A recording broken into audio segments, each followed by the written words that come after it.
Bien, bueno, buen día nuevamente. Bienvenidos nuevamente a este espacio de los días martes, a cargo de la Residencia de Medicina Familiar y Comunitaria. ¿Sí? Yo soy Salas Martín, residente del primer año. Conmigo está el doctor Guantay, Jorge Martín, residente del tercer año.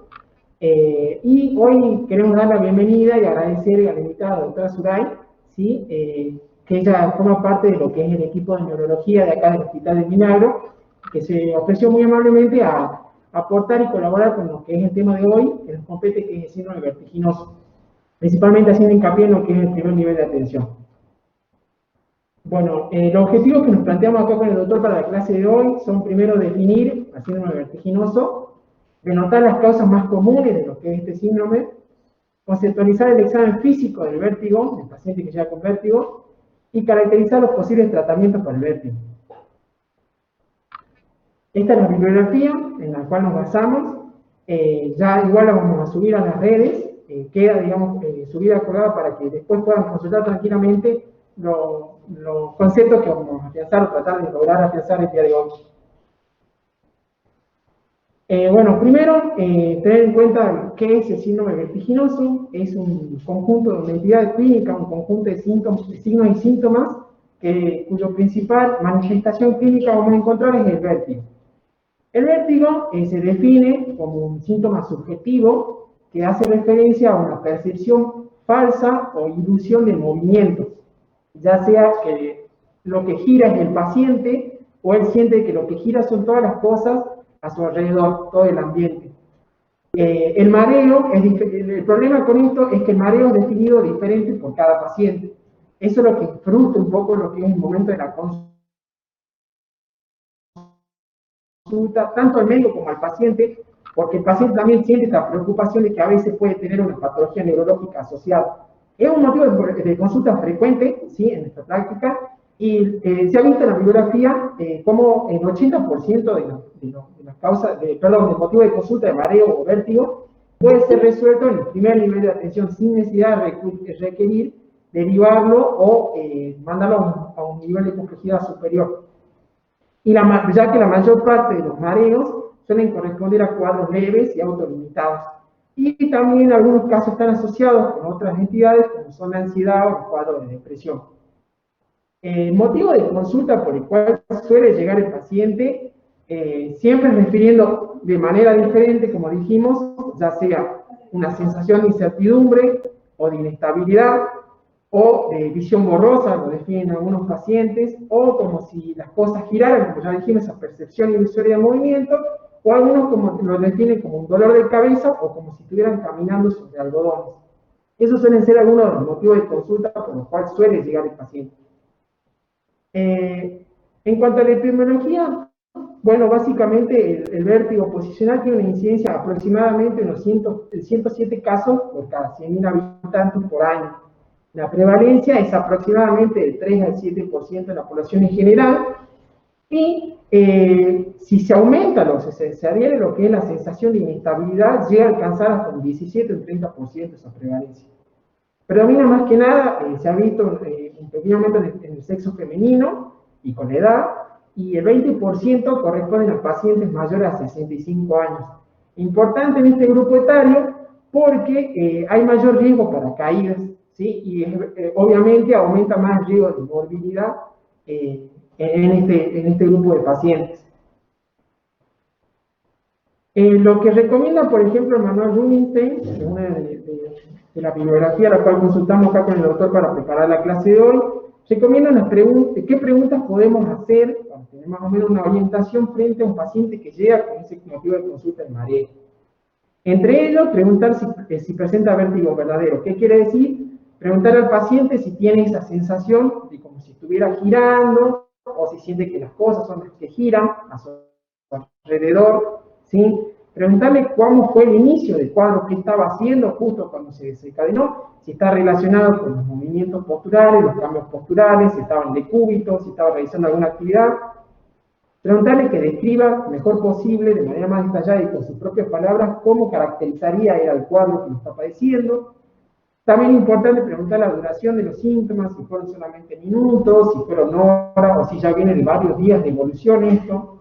Si tuvo algún otro síntoma asociado, preguntarle ahí más que nada si tiene disminución en la audición, si fue de un solo oído o de dos oídos, si tiene otro síntoma neurológico, por ejemplo, preguntarle si tiene dificultad para la marcha, para caminar o para levantarse, para agarrar las cosas y para coordinar los movimientos, por ejemplo, dificultad para el habla, entre otros síntomas.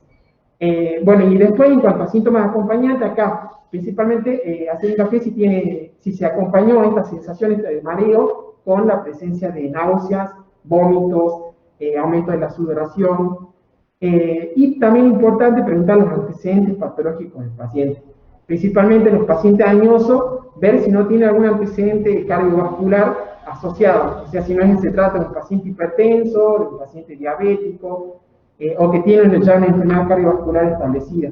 También preguntar la medicación que toma, porque ya, bueno, vamos a ir viendo más adelante en la clase, que hay algunos fármacos que tienen cierto grado de ototoxicidad, ¿sí? Como reacción adversa, y los cuales nosotros tenemos que tenerlo en cuenta a la hora de la anamnesis. Bueno, como bien dijo el doctor, este motivo de consulta del síndrome es algo que se ve muy comúnmente en las consultas del primer nivel de atención, y el 80% de las consultas las podríamos resolver nosotros, ¿sí?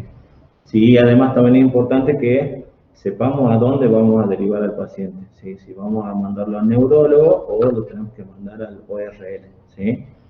Ahora, como segundo paso, vamos a categorizar lo que es un poco el síndrome vertiginoso, el síndrome de mareo, haciendo hincapié en lo que son los diagnósticos diferenciales, ¿sí?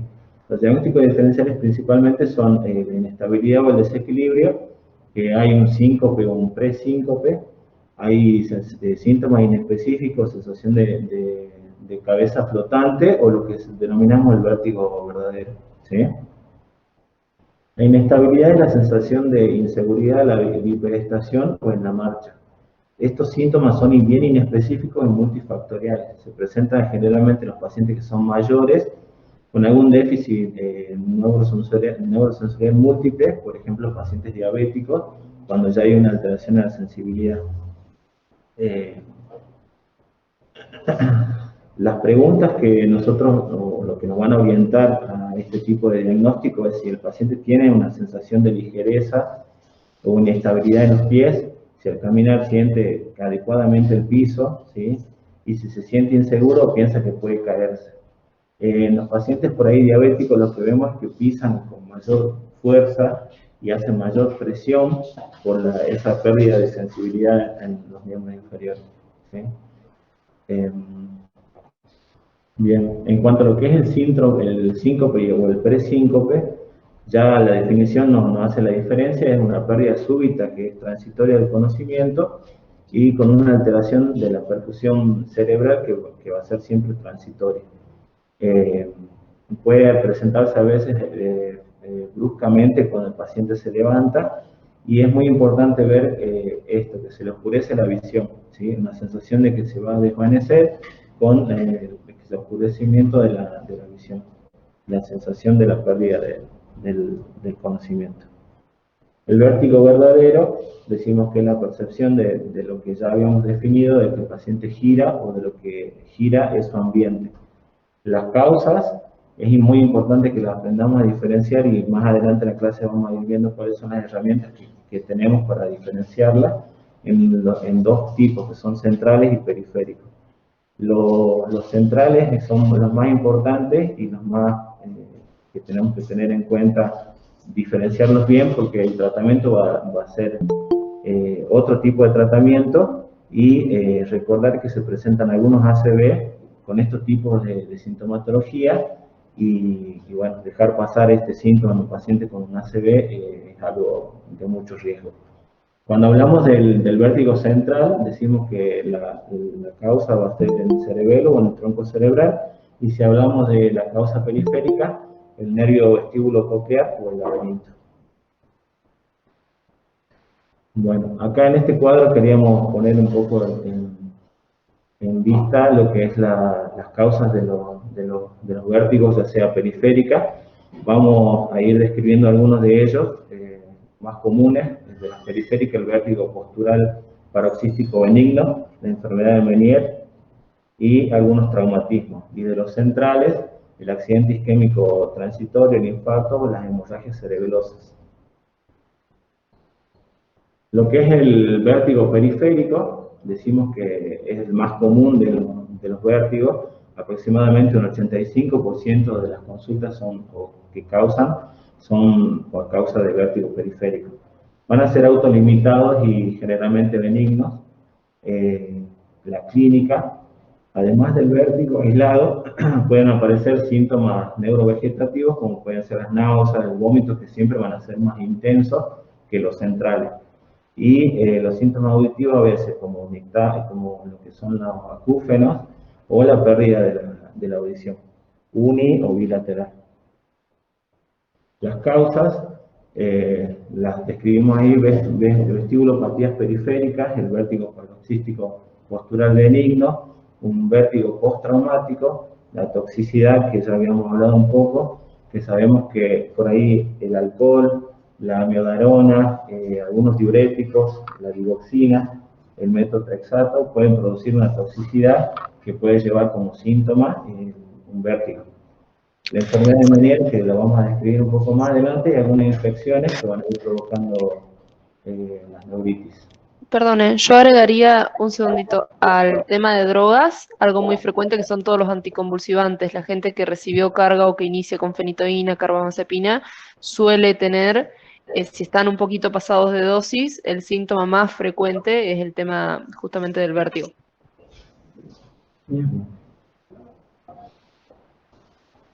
Bien, dentro de las causas periféricas, como dijimos que el doctor, como acaba de mencionar, dentro de los mismos periféricas, la más frecuente es el vértigo paroxístico posicional benigno. En la bibliografía que nosotros consultamos, vimos que representa hasta el 50-55% de causas de vértigo periférico. Este se produce principalmente debido a un desplazamiento de las otoconias, que vendrían a ser cristales de carbonato de calcio que se encuentran libres ahí a nivel de los conductos semicirculares. Se van a clasificar dependiendo del conducto semicircular que está afectado, pero bueno, a grandes rasgos, el más frecuentemente afectado es el conducto semicircular posterior. Se puede presentar en cuanto a su epidemiología a cualquier edad, y en cuanto a las causas, puede ser primario, idiopático, que es también lo más frecuente según la bibliografía, o puede ser secundario. Secundario ya sea un traumatismo craneal, puede ser sino secundario o posterior a una operación a nivel del oído o a una neuritis vestibular, entre otras causas. En cuanto a la sintomatología, el vértigo en estos pacientes suele estar muy relacionado con lo que son los cambios posturales. El paciente suele referir que se presenta esta sintomatología de vértigo al acostarse o cuando se lateraliza estando en el decúbito. Y en algunos casos también está descrito cuando hay una hiperextensión cefálica, puede desencadenarse esta sintomatología. Y como dijo el doctor previamente, ya que se trata de un vértigo periférico, los síntomas neurovegetativos como la náusea y los vómitos son más prominentes en este tipo de vértigos. Otro característico es la presencia de nistagmo, que igual ya vamos a ir desarrollando más adelante en la clase, que vendría a ser, si recordamos, es un movimiento oscilatorio anormal del ojo, que tiene dos componentes, uno rápido y otro lento, y que en el caso del vértigo paroxístico posicional benigno tiene ciertas características que lo distinguen.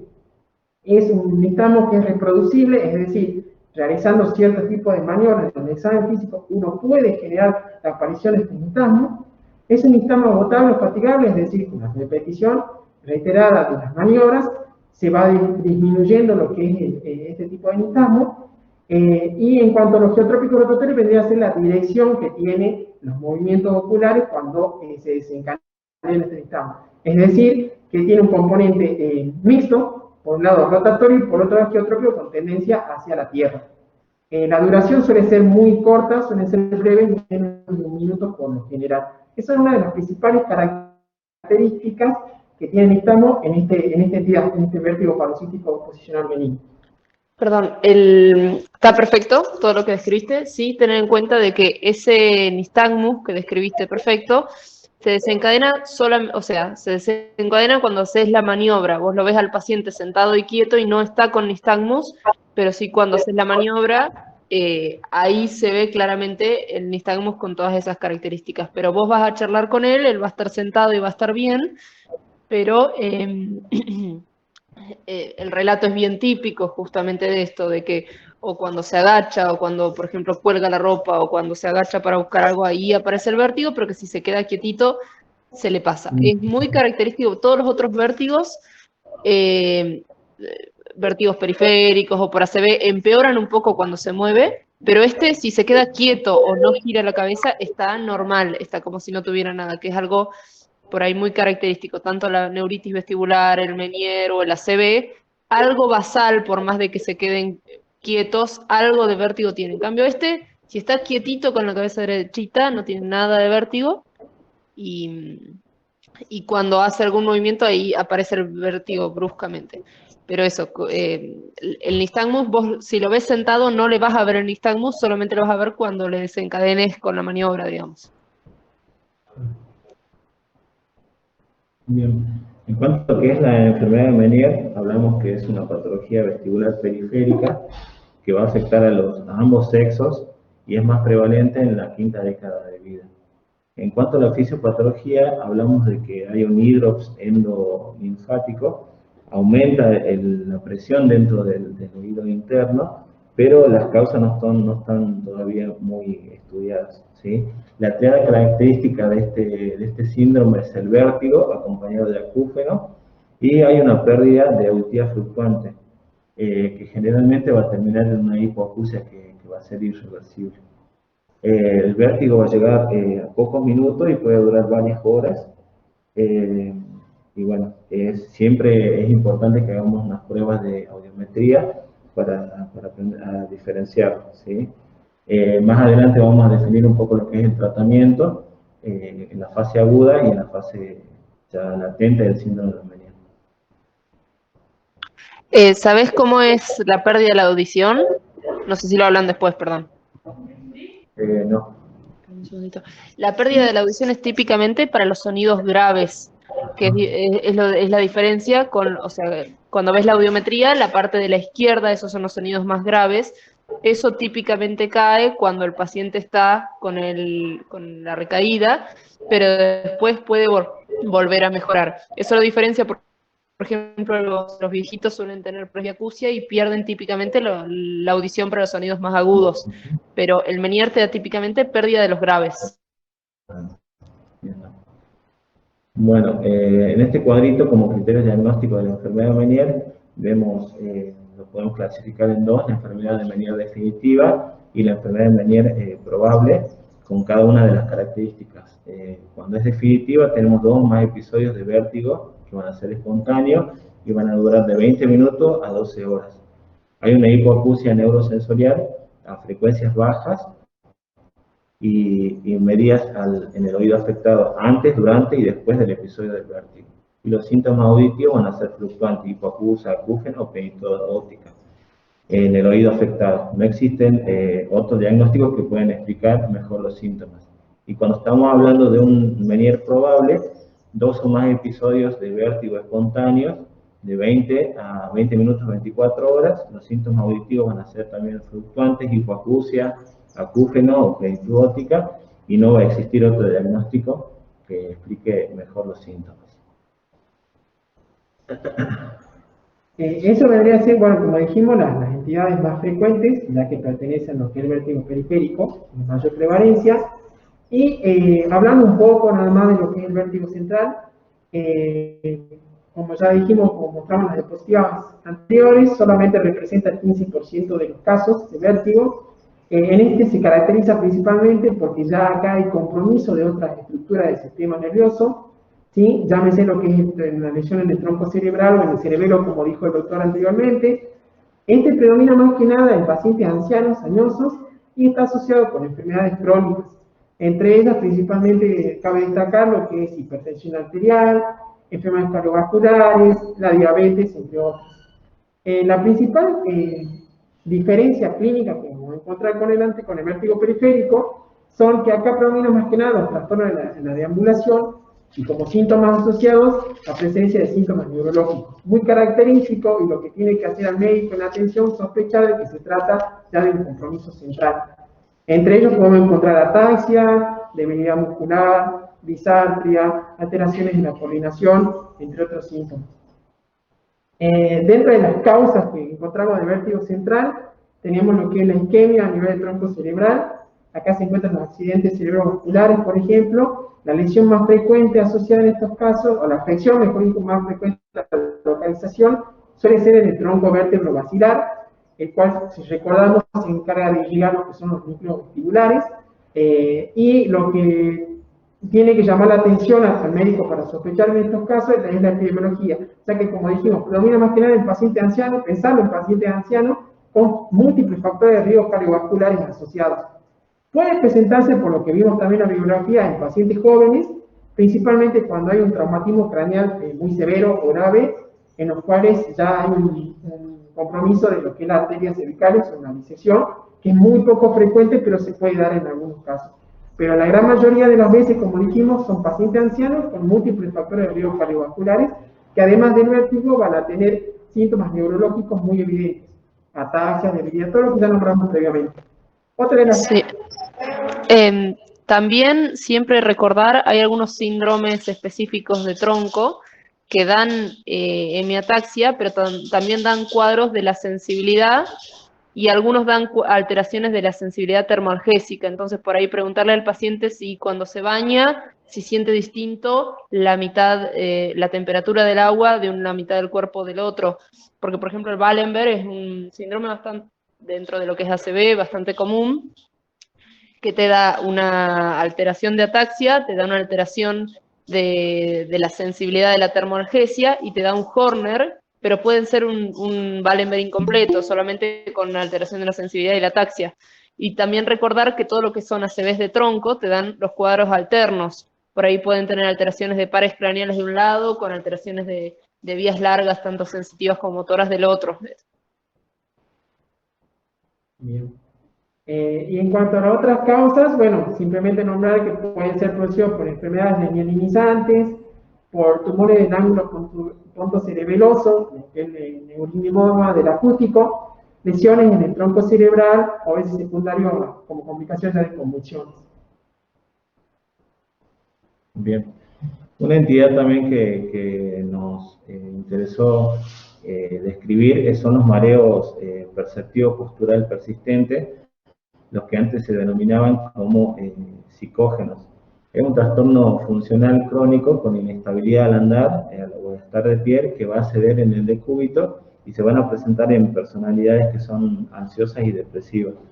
Generalmente el tratamiento de esta entidad es la rehabilitación vestibular, tratamiento antidepresivo con inhibidora de serotonina y la terapia cognitivo-conductual, que tienen una recomendación C para el tratamiento de esta entidad.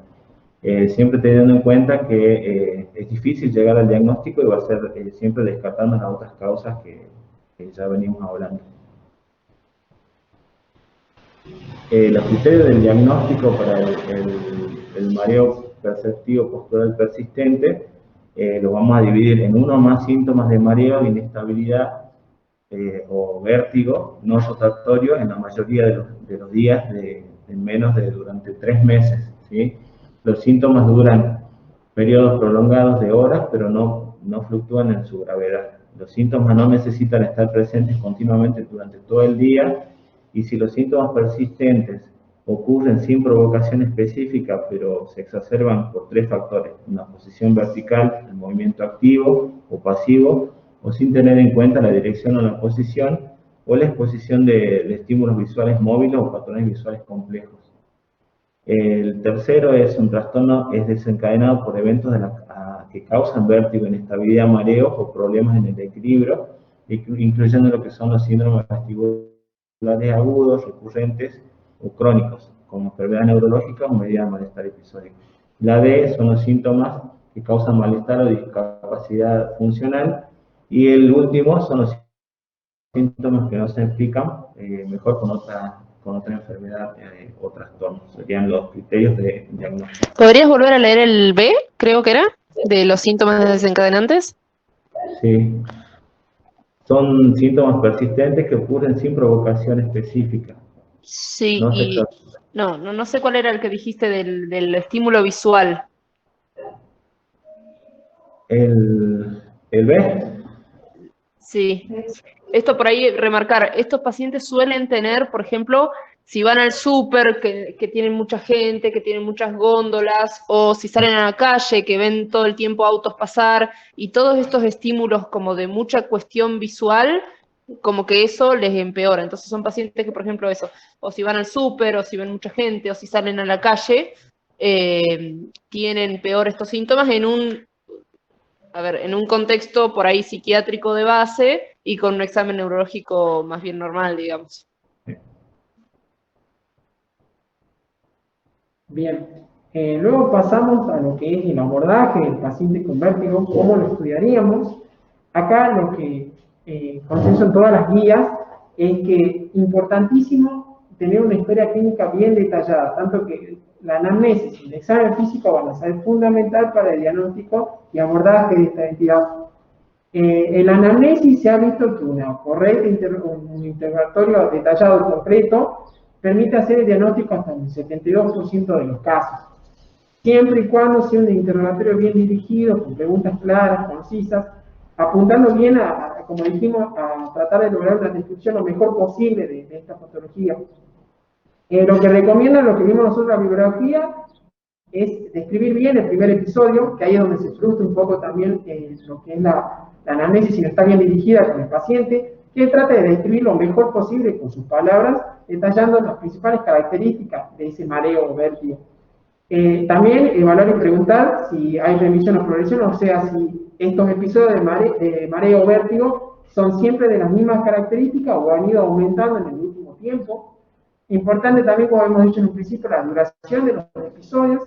Por lo general, lo que vimos nosotros es que sugieren que cuando tengamos episodios así de vértigo de minuto de duración, podemos inclinarnos a pensar en un vértigo paroxístico posicional benigno, por ejemplo, obviamente con todas las otras características que ya dijimos de los cambios en la posición, el desencadenamiento, la fatigabilidad, pero en cuanto a duración, si son minutos, pensar en esta entidad posiblemente. Cuando ya se trata de una duración un poco más larga, ya sea de minutos a horas, podemos inclinarnos por enfermedad de Meniere, como había dicho el doctor previamente, y si es algo que ya viene de varios días de evolución, tipo más prolongado de evolución, podemos pensar con otros síntomas asociados. Podemos pensar, por ejemplo, en el tumor del ángulo punto cerebeloso, podemos pensar en la acción de algún ototóxico, si está relacionado con eso, entre otras causas. Importante también preguntar, como dijimos, sobre factores desencadenantes, ¿sí? En los cuales se presentan o aparecen estas crisis o estos episodios.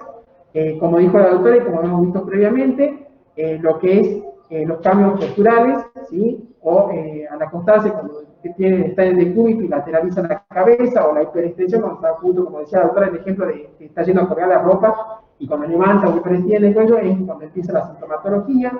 También preguntar antecedentes patológicos personales, principalmente acá en los pacientes ancianos, como dijimos previamente, son muy importantes los factores de riesgo cardiovasculares, la presencia de hipertensión, diabetes, enfermedades cardiovasculares establecidas, con un rol muy importante, digamos, en lo que es la sospecha diagnóstica de algunas entidades frente a otras.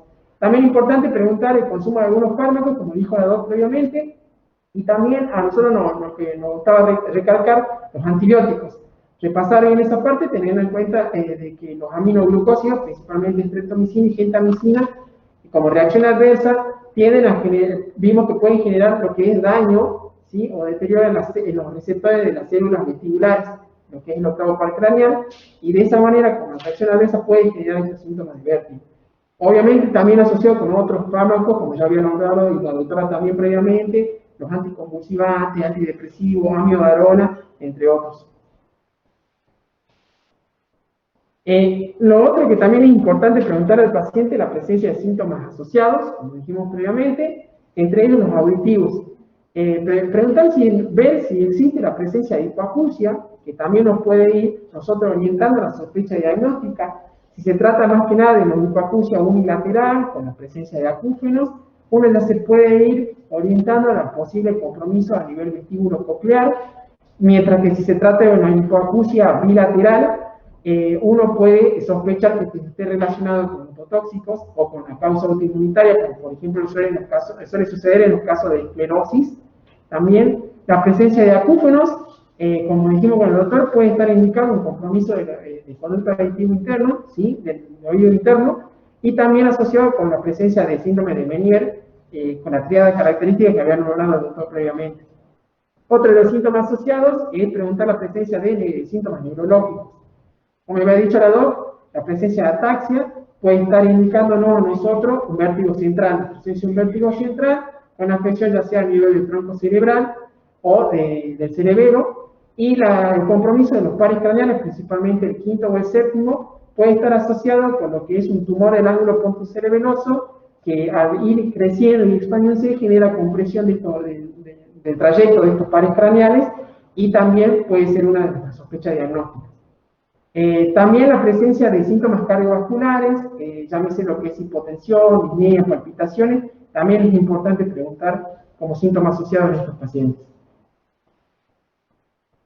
En cuanto al examen físico, importante hacer un control de la presión arterial, tanto de pie como de cúbito.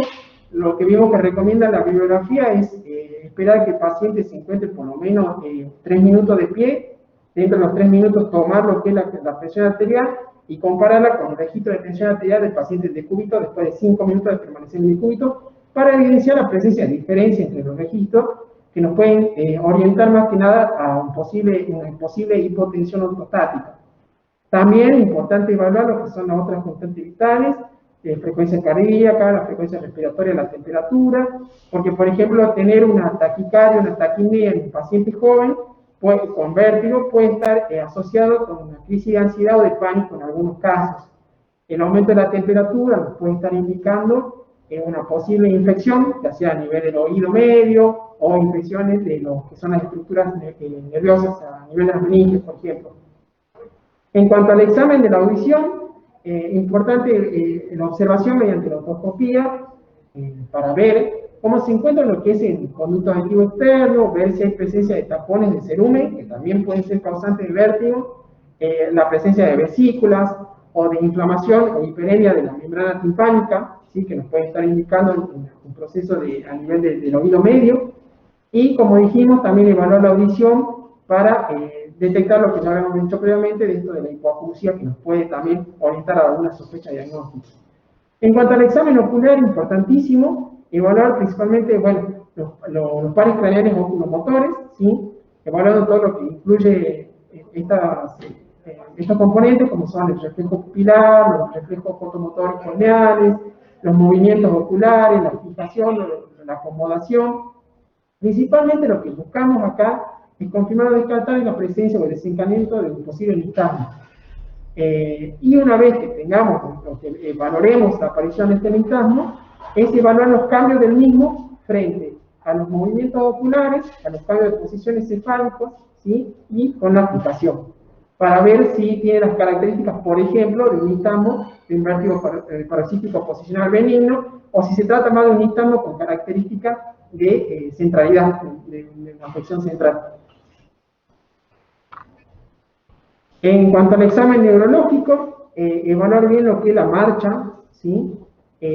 La bipedestación, si no tenemos la presencia de ataxia o no, los pares craneales, haciendo hincapié, como dijimos, principalmente en los oculomotores, también tal vez el quinto y el séptimo par, en los casos de que estemos sospechando lo que dijimos previamente, una posible causa como un tumor del ángulo pontocerebroso, evaluar bien lo que es tono y fuerza, la sensibilidad, tanto la superficial como la profunda, y la coordinación. Por ejemplo, en coordinación, recordando rápidamente lo que es la ataxia estática y la ataxia dinámica. La ataxia estática la podemos valorar bien con lo que es la maniobra de Romberg, la prueba de Romberg, que ya bueno, más adelante como he explicado bien con el doctor para repasar conceptos, y la ataxia dinámica con lo que es la prueba del índice de nariz o talón rodilla, que también nos permite valorar lo que es la coordinación de los movimientos, para ver si hay indemnidad de todo lo que es este sistema. En cuanto al octavo par craneal, además de recordar que tiene dos ramas, la vestibular y la coclear. Por un lado, valorar bien lo que es la rama vestibular con los reflejos vestíbulo-espinales y la valoración del reflejo vestíbulo-ocular. Recordando básicamente que el vestíbulo espinal se encarga de lo que es mantener la posición de la cabeza con respecto al medio, mientras que el vestíbulo ocular se encarga de mantener la estabilización de lo que son los ojos en relación con el espacio del paciente. Para el reflejo vestíbulo espinal podemos utilizar lo que son las pruebas de confrontación de índices, o también acá lo que es el Romberg o el Romberg sensibilizado, mientras que para el reflejo vestíbulo ocular se recomienda también lo que es la realización de la prueba de Farmagui o de la sacudida cefálica, que ya vamos a ir viendo también con el doctor, vamos a ir representando para repasarlo. Y bueno, la maniobra de Dix-Halfway, que es más específica para los casos que tengamos una fuerte sospecha de lo que es el vértigo paroxístico posicional benigno, porque por lo que hemos visto en la bibliografía, esta maniobra nos permite confirmar el diagnóstico, el posible diagnóstico de un vértigo posicional benigno con un valor predictivo positivo del 83 hasta el 83% y un valor predictivo negativo del 52% con la buena realización de esta maniobra. Acá tenemos algunos ejemplos de lo que veníamos diciendo. Ahora lo vamos a representar con el doctor como para ejemplificar un poco más lo que son estas maniobras y que uno lo puede realizar tranquilamente en el consultorio frente a un paciente que viene con este motivo de consulta.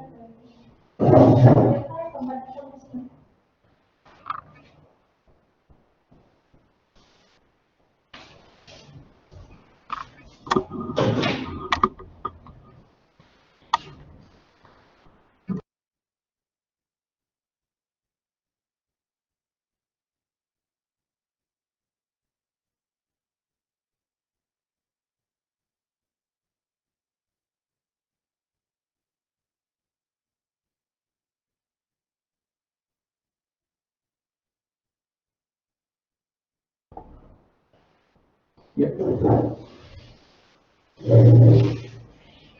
En lo que vamos a ver en imagen, bueno, la maniobra del bomber, le pedimos al paciente que se encuentre en microestación, parado, en posición de firme, la mano al costado y los pies juntos, ¿sí? Y lo que hacemos es solicitarle que cierre los ojos. Siempre el examinador al costado del paciente, porque se puede trabajar, lo que estamos tratando de evaluar, la presencia de oscilaciones en el movimiento, ¿sí? Para comprobar que se encuentra bien lo que es todo este sistema laberinto del oído interno, más que nada, que se encarga de la coordinación y de la estabilidad. Si el paciente presenta alguna desestabilización o alteración en el equilibrio, se considera positiva y nos está indicando un posible compromiso de lo que es el laberinto. La otra maniobra era la confrontación de índices. Paciente sentado, parado, en realidad, recomienda más que nada la bibliografía que esté sentado, le pedimos que extienda, que se encuentre nosotros, que extienda los ojos, extienda los brazos, ¿sí? Puño cerrado y los dedos índices extendidos. Lo mismo que nosotros. Pedimos que cierre los ojos y que realice movimientos ascendentes y descendentes con los brazos. Lo que evaluamos acá es tratar de ver si el paciente tiende a desviarse con los movimientos hacia un lado o hacia el otro, siempre en el caso de que haya compromiso laberíntico y se desvía hacia el lado de la lesión en el caso de que sea positiva de la maniobra. Esas son las dos principales. Y lo otro que era la prueba de Farmagui, que es la sacudida cefálica, en la cual nos ponemos delante del paciente, le pedimos que mire fijamente un punto, una de las referencias puede ser la nariz, y nosotros le vamos guiando. Él en ningún momento tiene que cerrar los ojos ni dejar de fijar la mirada a la nariz, y nosotros vamos produciendo los movimientos cefálicos de un lado hacia el otro. Se considera positiva si el paciente en algún momento pierde lo que es el punto de fijación y tiende a desviarse la atención hacia el lado afectado. Perdón, el impulse test está perfecto, es como un poco más brusco en realidad y nos sirve, claro, o sea, lo girás, por ejemplo, le agarrás la cabeza, lo girás así y tiene que ser una sacudida bien rápido para un lado y para el otro. Para el lado que estás evaluando es hacia donde movés la cabeza, es decir, si yo llevo su cabeza hacia la derecha y girás para el centro, estás evaluando su oído, o sea, su nervio periférico derecho, del lado hacia donde desvía la cabeza, y sirve mucho para el head impulse, si te da, por ejemplo, positivo para la derecha, negativo para la izquierda, te habla de una disfunción de lo que es el nervio periférico derecho. Esto es muy útil cuando estás evaluando, que por ahí de esto creo que no hablaron, a ver si el vértigo, no sé si hablaron y yo justo me tuve que ir a hacer otra cosa, si es armónico o disarmónico, las características del vértigo. No sé si hablaron algo de esto. No, todavía no presentamos las características. Ah, listo, perfecto, perdón. Sí. Pero bueno, eso, está perfecta la maniobra, pero sí es como una movida muy brusca, no es para un lado y para el otro, sino es, llevo por ejemplo la cabeza hacia la derecha y tú al centro, rápido tiene que ser. Y ahí típicamente se ve que si, por ejemplo, el oído, el nervio periférico derecho es el afectado, haríamos este movimiento, y cuando volvés, como que corrige, los ojos hacen, la cabeza hace así y después corrige con los ojos, la cabeza hace así y después corrige, y cuando evaluamos el oído sano, instantáneamente los ojos se quedan fijos, no tiene, es como un microsegundo de corrección, que gira la cabeza pero los ojos no y ahí corrige.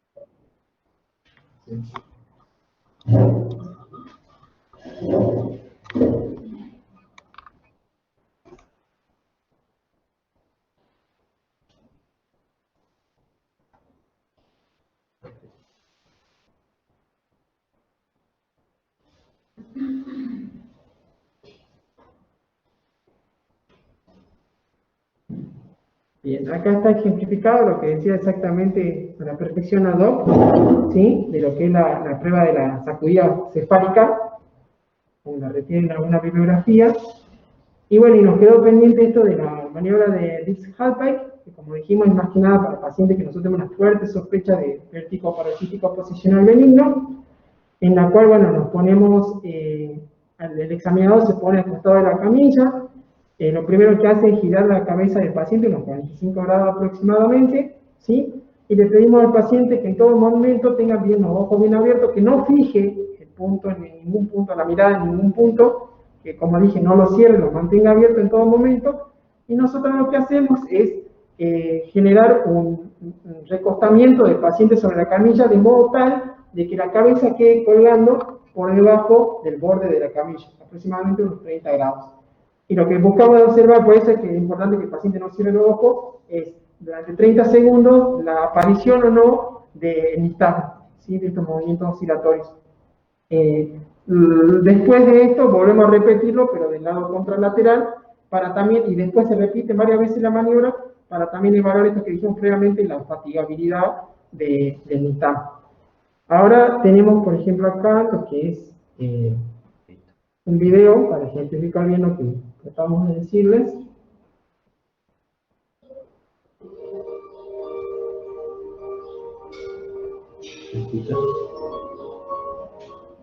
The Dix-Hallpike maneuver is performed whenever BEP is suspected of causing a patient's dizziness. The head is turned 45 degrees and the body laid back such that the head is extended about 20 to 30 degrees. If BEP is present, eye twitching called nystagmus will occur. Eye twitching that rotates is called torsional nystagmus. Side-to-side eye twitching is called horizontal nystagmus. Eye twitching that goes up and down is called vertical nystagmus. The Dix-Hallpike maneuver is then repeated on the opposite side. This maneuver should be repeated several times to document for fatigability. When performing this maneuver, another individual can help. Please note that feeling dizzy but without nystagmus is not considered diagnostic for BPPV. Eye twitching must be present for BPPV to diagnose. Rotatory nystagmus indicates posterior canal BPPV for which the Epley maneuver is performed. Lateral nystagmus indicates lateral canal BPPV for which the Lempert's maneuver is performed. Vertical nystagmus indicates superior canal BPPV for which the deep head hanging maneuver can be performed.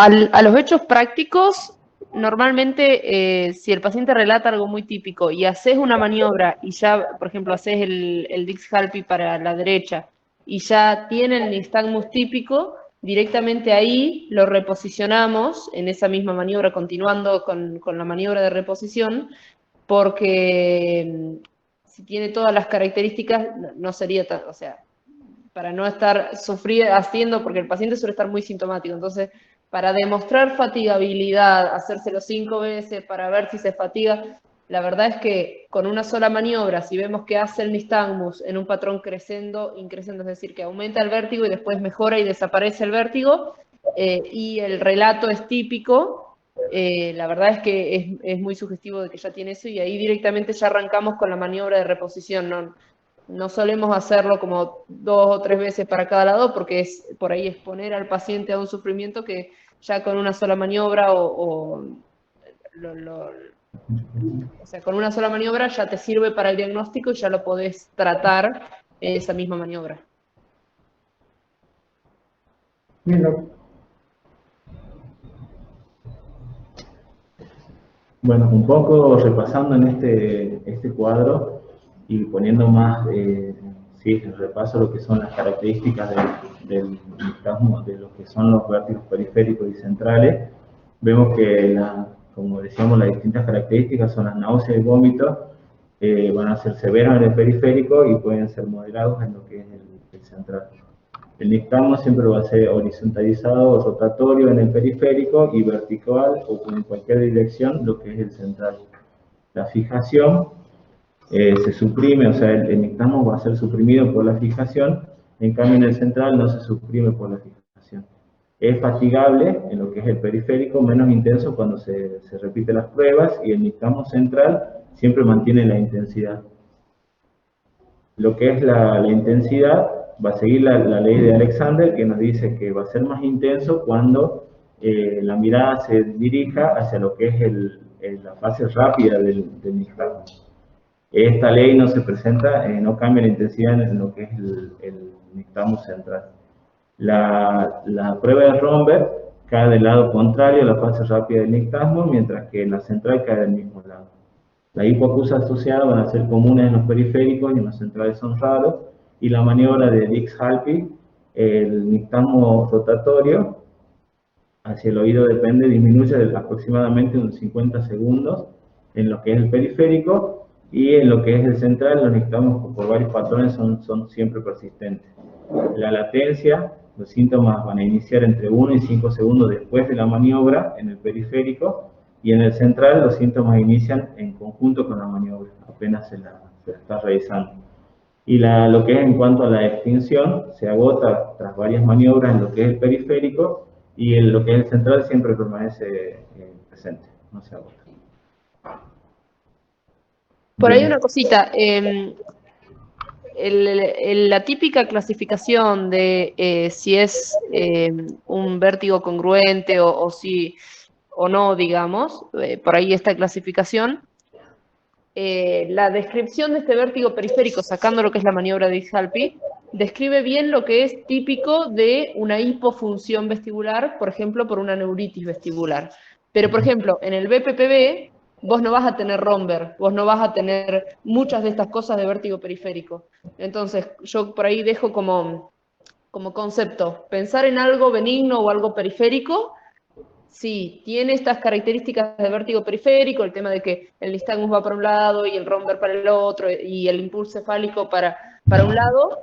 Eso, o si es un BPPV, los dos son algo periférico, digamos. Pero por ahí tener en cuenta esto, que en el BPPV no vas a tener todas estas características de vértigo periférico, porque en realidad el vértigo aparece solamente con la rotación cefálica, pero si el paciente se queda parado no tiene Romberg, no tiene nistagmus y está con la cabecita quieta y eso. Bueno, como veníamos hablando, una de las características o lo más importante del vértigo es diferenciarlo entre lo que es un vértigo central y un vértigo periférico que puede ser benigno. Para eso tenemos los distintos protocolos. Acá presentamos el protocolo de Starling, que en realidad es muy similar a lo que es el protocolo de Hincks, que nosotros lo utilizamos para descartar lo que son accidentes cerebrovasculares, con una sensibilidad del 95%, y es mayor, tiene mayor fiabilidad que a veces la resonancia magnética en las primeras 24 o 48 horas. ¿Sí?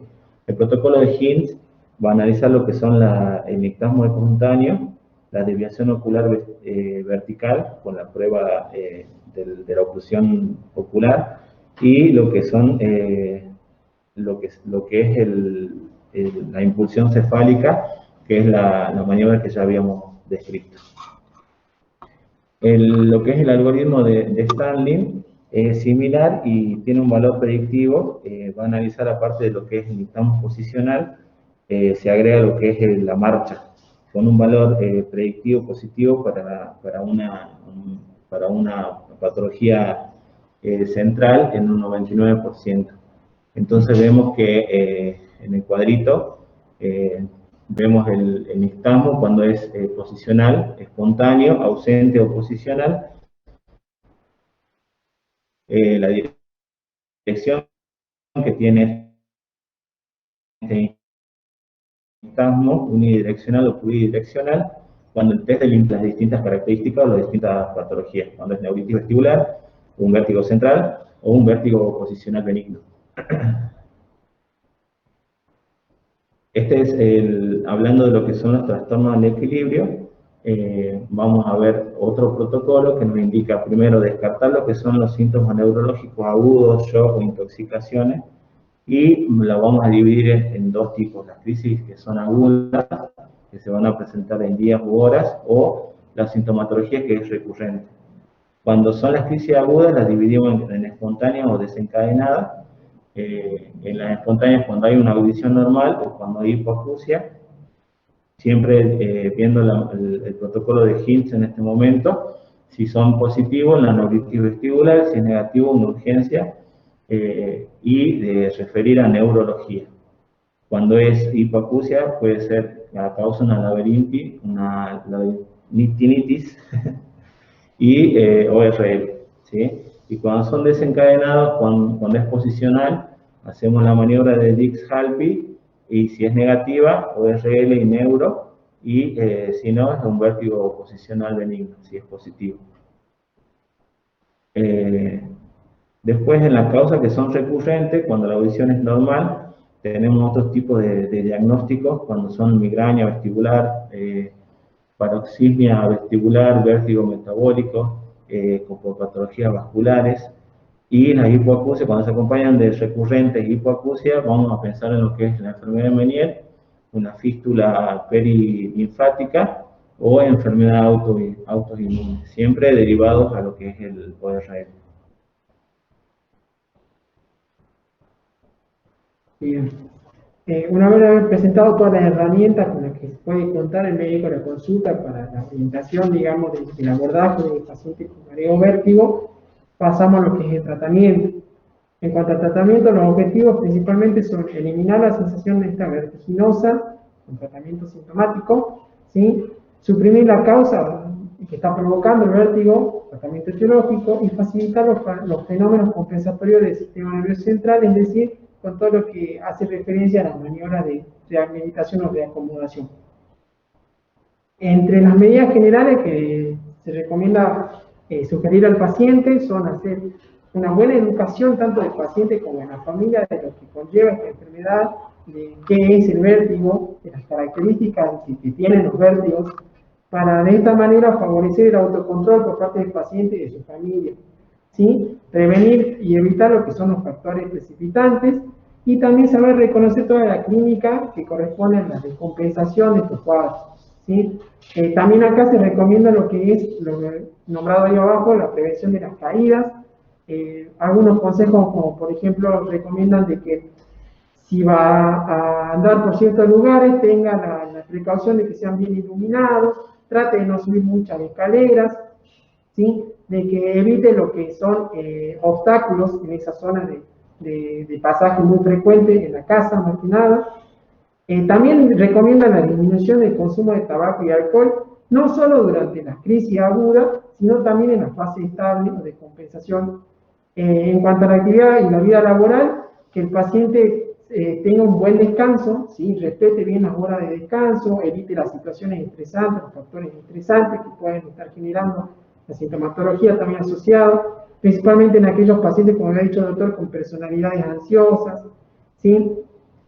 También es importante los cambios de la postura, recomendar a los pacientes, al educarlos también, como dijimos en un principio sobre esta patología, de que algunos cambios posturales pueden desencadenarlo, por lo tanto, entonces, cuando hagan algunos cambios posturales cefálicos, que lo haga de manera más lenta, ¿sí? Que tenga cuidado también en los casos para evitar que no lo haga de manera brusca, los cambios más rápidos. Esa es una de las principales medidas generales que se le puede recomendar al paciente en el primer nivel de atención.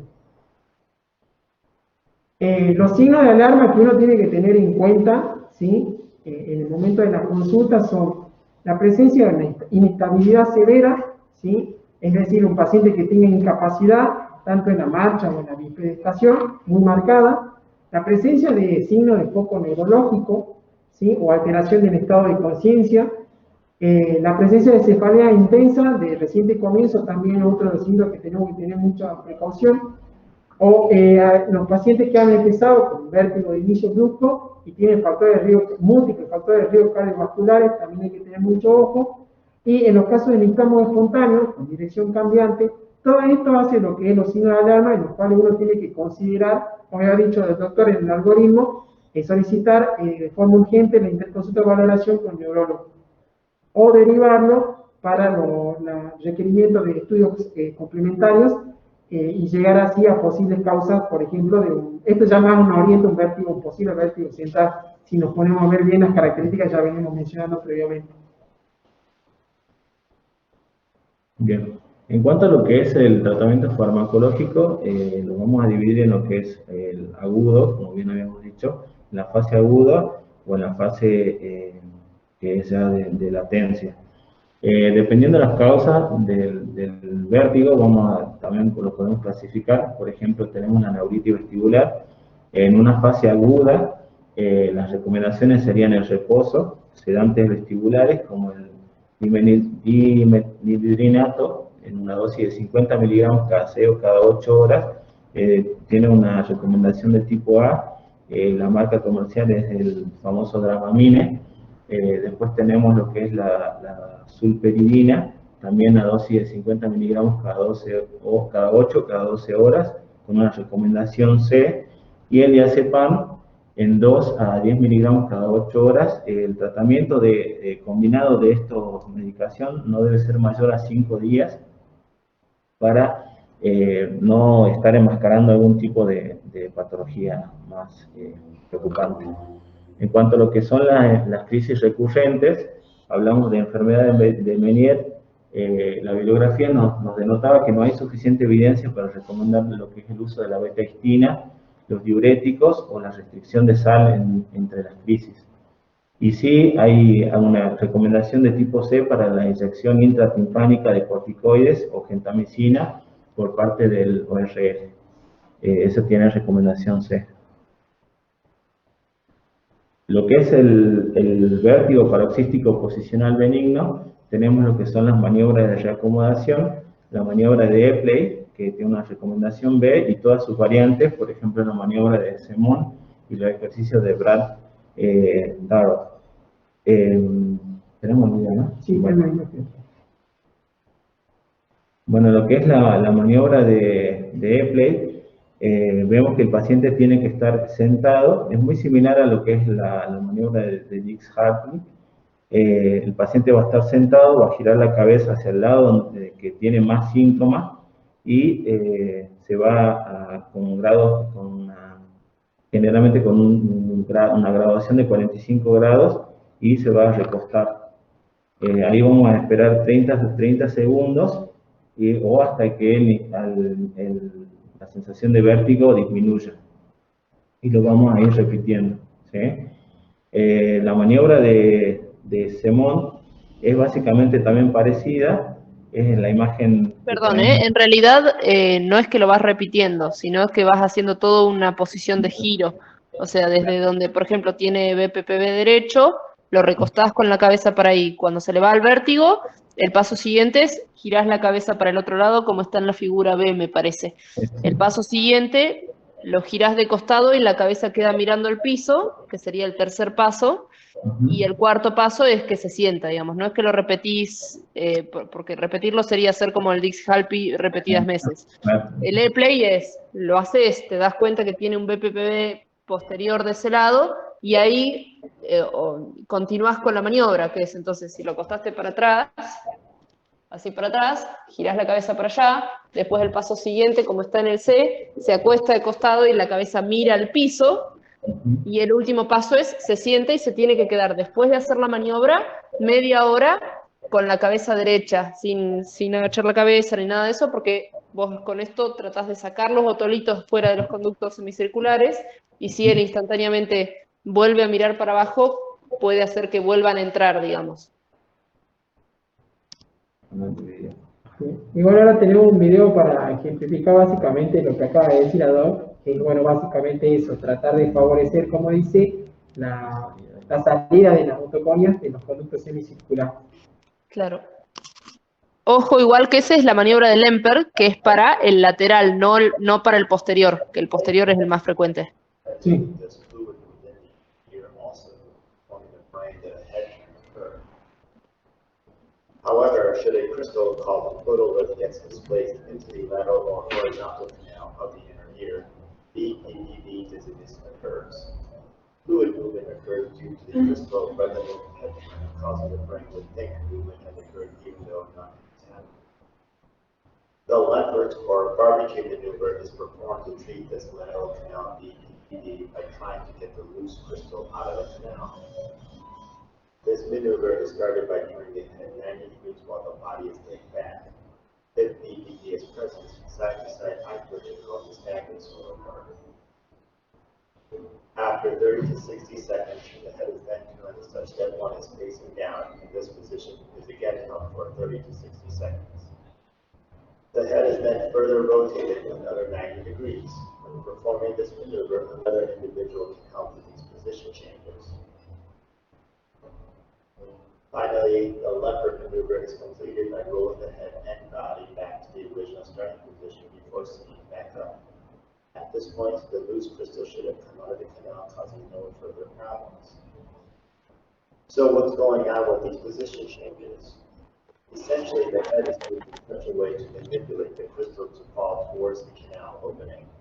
With each position changes, it takes about 30 to 60 seconds for the crystal to settle into the most comfortable position in the canal. If turns are made before the crystal has a chance to settle, the crystal may fall back the wrong way and the maneuver will fail to work. It is also important that each of the head positions are fully turned or else the crystal will not settle to the correct position in the canal and the maneuver will fail. Also, if the position changes are done too slowly, the crystal may not settle quickly enough for lack of momentum and the maneuver will fail. Once the crystal falls out of the canal, the dizziness should be self-inflicted due to the lateral canal BPP. Claro, por eso, esa maniobra, el Lambert y el E-Play son medio parecidos, pero el Lambert, que es esta, que es para el canal lateral, el paciente hace como un giro completo de 360 grados, es decir, arranca acostado para arriba, da todo un giro completo para el otro lado y termina acostado para arriba. En cambio, el E-Play arranca acostado para arriba, por ejemplo, con la cabeza hacia la derecha, gira la cabeza a la izquierda, se pone de costado y gira la cabeza para abajo y de ahí ya se sienta, es decir, no termina el giro, sería como 3/4 de giro. Y ese sí es para el posterior, que es el más frecuente. Sí.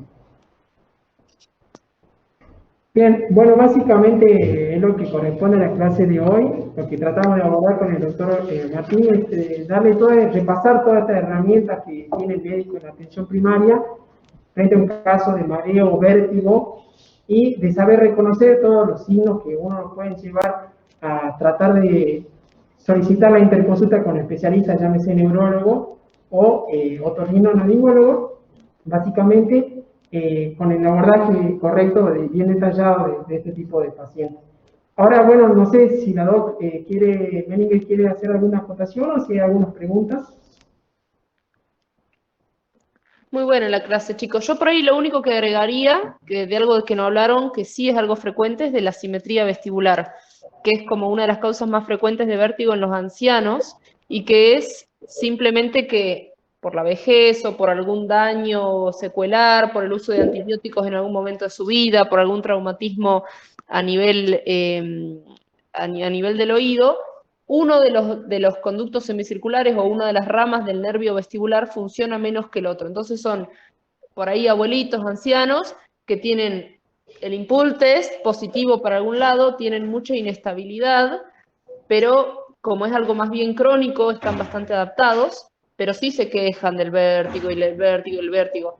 Esto por ahí nos sirve mucho, hay un estudio que se llama videonistagmografía, que es un estudio que evalúa por separado cada uno de los conductos semicirculares y ahí te dice si, por ejemplo, del oído derecho hay alguna hipofunción de alguno de los conductos que del otro. El tratamiento de esto es con rehabilitación vestibular, no hay nada para darle más que tratamiento sintomático y rehabilitación.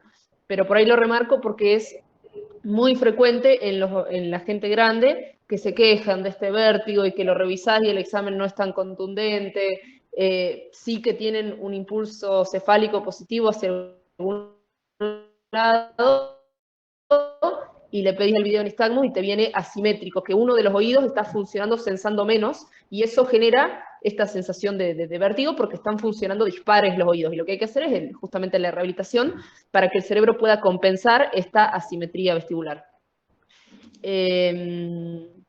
No, y después excelente la clase, chicos, muy completa. Si quieren algún día, porque la verdad es que no sé si ustedes manejan las maniobras y eso, pero si quieren hacemos como un pequeño tallercito y nos hacemos las maniobras Nos encantaría, nos preocupó mucho la idea 2, porque la verdad que nosotros, sí, lo de la maniobra fue preparado y aprendiendo acá sobre la marcha para la clase, porque mucho de esto, como dijimos al principio, estos conceptos a veces uno los tiene que reflejar y lo que es la práctica y ver a los especialistas nos sirve bastante. Claro, y la verdad es que el vértigo, principalmente el BPPV, es la causa más frecuente lejos, y la verdad que es algo fácil de solucionar si aprendés bien la maniobra. Está bueno practicarlo entre ustedes, pero también está bueno si tienen un paciente que sospechan BPPV, no sé, hacemos la maniobra y ven bien cómo genera el vértigo, y para que lo puedan aprender a hacer ustedes, pues la verdad que es algo muy molesto para el paciente y que se soluciona fácilmente y que aparte el paciente te termina amando porque viene súper sintomático y en una maniobra casi por obra de magia le acomodas el vértigo, entonces está bueno por ahí que lo aprendan para manejar, y si por ahí no lo pueden reacomodar, ahí lo mandan, pero sería algo que es muy de consulta en atención primaria, digamos. Perfecto, sí, nos encantaría, la verdad. Dale, después arreglamos con la doctora Parga. Bien. Pero muy buena la clase, chicos, muy completa. Bien.